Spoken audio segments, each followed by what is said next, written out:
স্বামী স্ত্রীর মধ্যে সাংসারিক অশান্তির জেরে বিষ খেয়ে আত্মহত্যা স্বামীর। ঘটনা খড়গ্রাম থানার পাতাই গ্রামে। জানা যায় বিমল দুলি নামে ওই ব্যক্তি, সে পেশায় টোটো চালক। সংসারে টাকা পয়সার অভাবজনিত কারণে তার স্ত্রীর সঙ্গে তার ঝামেলা হয়। এরপরেই রাগের বশত গতকাল বিষ খায় বিমল।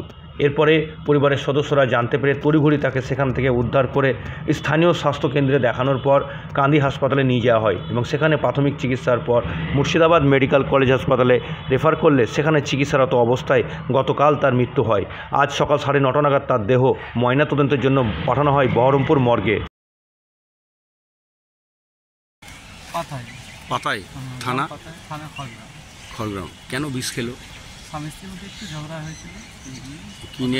কি নিয়ে ঝগড়া বাঁধে? সংসারে মানে গরিব মানুষ বুঝতে পারছে, টাকা পয়সার একটু গন্ডগোল, যেটা হয় সাধারণত গরিব মানুষের। এই সামনে পুজো আসছে, এই নিয়ে তো অশান্তি হয়েছে। কবে খেয়েছিল? কালকে।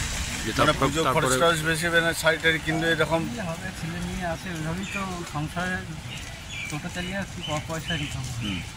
এই নিয়ে তো অশান্তি হয়েছে। তাই স্বামী স্ত্রীর মধ্যে তো চরম আশা ধারণ পেয়েছে।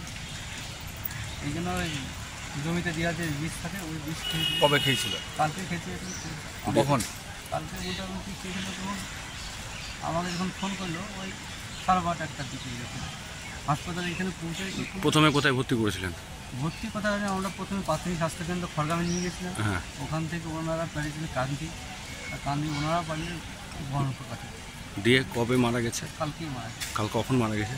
সম্ভবত 8টা, 8:30 রাত্রে। রাত্রে। নাম কি ওনার? বিমল বিমল দলই। দলই। কিরকম বয়স? বয়স ওই 37। আপনার নাম? আমার নাম সঞ্জয়।